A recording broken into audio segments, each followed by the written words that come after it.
Class 12th में जितने भी न्यूमेरिकल चरगाफ रूल को लेकर के बनते हैं, आप इस वीडियो को देखने के बाद आसानी से उसको सॉल्व कर पाएंगे। स्वागत है आप सभी का फिर से एक नए वीडियो में। आज के वीडियो में हम सीखेंगे चरगाफ के बेस पेयरिंग रूल के बारे में, डीएनए में कैसे बेस पेयरिंग होती है। चलिए वीडियो को शुरू करते हैं। चरगाफ बेस पेयरिंग रूल को अगर हम लोग समझे तो इसको प्रपोज किया इरविन चरगाफ ने 1949 में। ये जो है नाइट्रोजनस बेस के बेस पेयरिंग को बताता है, rule for the base pairing of nitrogenous base. इसको हम लोग बेस पेयरिंग रूल भी कहते हैं। जैसा कि आप यहां पे डीएनए का डबल हेलिकल स्ट्रक्चर देख रहे हैं, वाटसन एंड क्रिक ने डीएनए के स्ट्रक्चर को हम लोगों को समझाया या बताया। उन्होंने बताया कि डीएनए डबल हेलिकल स्ट्रक्चर होगा, उसमें एंटी पोलैरिटी होगी। एक डीएनए का हेलिक्स थर्ड एंड से शुरू होकर के फिफ्थ एंड पे खत्म होगा। कार्बन पोजीशन है ये भी बहुत कंफ्यूजन रहता है। Third and and fifth and carbon position back and रहेगी। दूसरे हेलिक्स में हम लोग देखें तो जस्ट थर्ड एंड के सामने फिफ्थ एंड वाला पोजीशन बैक एंड रहेगा, fifth end to third end होगा। इट मींस डीएनए हमेशा एंटी पैरेलल होगा। और यहां पे डीएनए का जो दो हेलिक्स है वो नाइट्रोजनस बेस के द्वारा जुड़ा हुआ है, जैसा कि आप देख रहे हैं एडेनिन थाइमिन के साथ जुड़ा है with the double hydrogen bond. अब इसके बेस पेयरिंग रूल को आज हम लोग समझेंगे।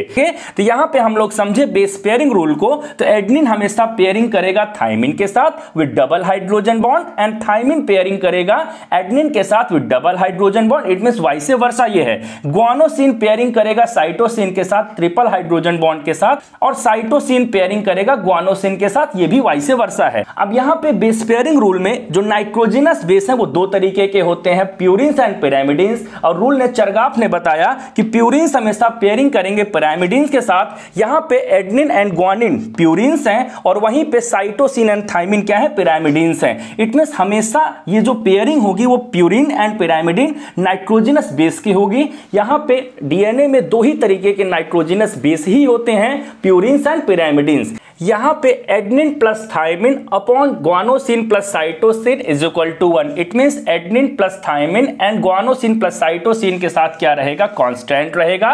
ये चरगाफ का बेस पेयरिंग रूल है। चलिए चरगाफ के रूल को अब एक एग्जांपल पे क्वेश्चन सॉल्व करते हैं जो न्यूमेरिकल हिसाब से बोर्ड एग्जाम में अधिकतर पूछे जाते हैं। तो यहां पे देखिए, in a DNA sample Z is equal to 20% दिया हुआ है। आपको फाइंड आउट करना है एडेनिन, थाइमिन एंड साइटोसिन। यहां पे आपको एक रूल ध्यान रखना है कि G plus C plus A plus T is equal to 100% होता है अकॉर्डिंग टू चरगाफ। ये भी ध्यान रखिएगा कि A plus T upon G plus C is equal to 1 constant होता है अकॉर्डिंग टू चरगाफ का ये रूल है। देखेंगे हमेशा A इज इक्वल टू क्या होगा, T होगा, G इज इक्वल टू क्या होता है, C होता है। आपको ध्यान रखना है। अब यहां पे दिया क्या है, यहां पे दिया है G is equal to 20%। G is equal to 20% और G इज इक्वल टू क्या होता है, C। यहां पे साइटोसिन इज इक्वल टू भी क्या होगा, 20% होगा। एकदम आराम से समझिए, देखते ही चुटकियों में आप आंसर सॉल्व कर देंगे। इट मींस अगर यहां पे ग्वानिन प्लस साइटोसिन 20% 40% हो रहे हैं, टोटल जो अमाउंट हो रहा है वो 40% है,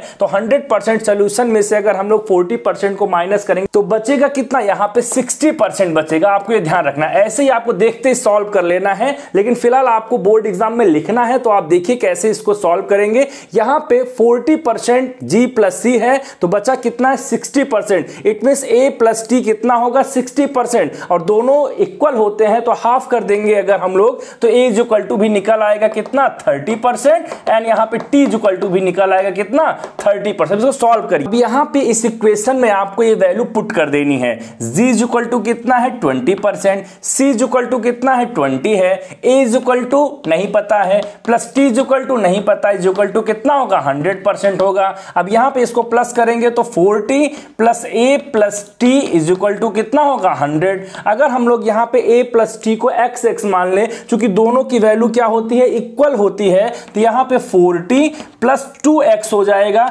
चूंकि हमने x वैल्यू मानी है, इज इक्वल टू कितना हो जाएगा, 100। अब यहाँ पे 2x इज इक्वल टू कितना हो जाएगा, 100 माइनस 40। अब यहाँ पे 2x इज इक्वल टू हो जाएगा 60, 100 माइनस 40 60, और x इज इक्वल टू हो जाएगा यहाँ पे 60 upon 2। It means x is equal to हो जाएगा 30, और यहाँ पे हमने एडनिन को माना है x, तो 30% हो जाएगा a, एंड थायमिन को माना है x, तो ये हो जाएगा 30%। दोनों की वैल्यू यहाँ पे 30% आएगी। इस तरीके से कोई भी क्वेश्चन आपको अगर चरगाफ रूल पे मिलता है, किसी एक का अमाउंट दिया रहेगा, टोटल अमाउंट डीएनए का दिया रहेगा, आपको बाइफरकेट करना रहेगा। इस इक्वेशन को ध्यान रखिए, आपको सारे क्वेश्चन आसानी से सॉल्व हो जाएंगे। अब स्क्रीन पे फ्लैश हो रहे क्वेश्चन को सॉल्व करके कमेंट बॉक्स में आंसर जरूर करिएगा। वीडियो में अंत तक बने रहने के लिए आप सभी का सहृदय से धन्यवाद।